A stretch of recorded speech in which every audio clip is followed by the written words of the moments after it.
नाईक यांचं स्वतःचं अस्तित्व फक्त नवी मुंबईपुरतं आहे, जिथे ते स्वतः 3 वेळा हरले आणि त्यांची मुलं ही 2-2 वेळा हरलेली आहेत. त्याच्यामुळे स्वतःचं नामोनिशाण मिटू नये म्हणून भाजपच्या वळचणीला गेलेल्या गणेश नाईकांनी एकनाथ शिंदे साहेबांवर बोलू नये.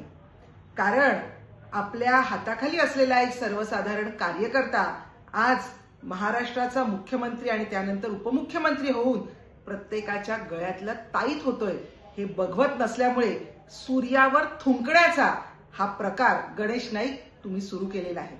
परंतु हे विसरू नका, त्यामुळे थुंकी तुमच्याच तोंडावर पडणार आहेत.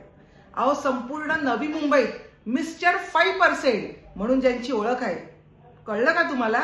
5% म्हणजेच नवी मुंबईमध्ये जे कुठले प्रोजेक्ट सुरू होतात त्यामधले 5% हे जोपर्यंत गणेश नाईकांना दिले जात नाही तोपर्यंत तो प्रोजेक्ट तिथे सुरू होऊ शकत नाही.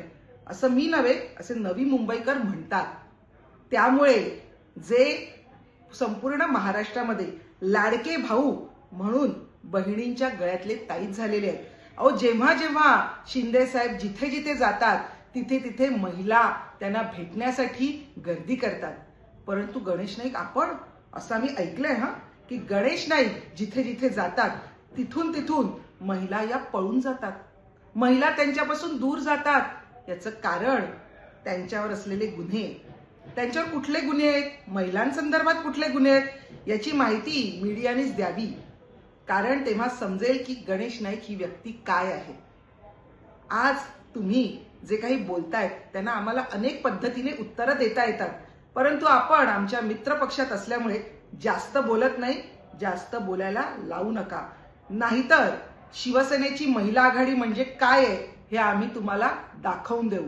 तेव्हा गणेश नाईक, यापुढे जर शिंदे साहेबांबद्दल काही गरळ ओकलीत तर ही महिला आघाडी तुम्हाला धडा शिकवल्याशिवाय राहणार नाही, हे लक्षात असू द्या.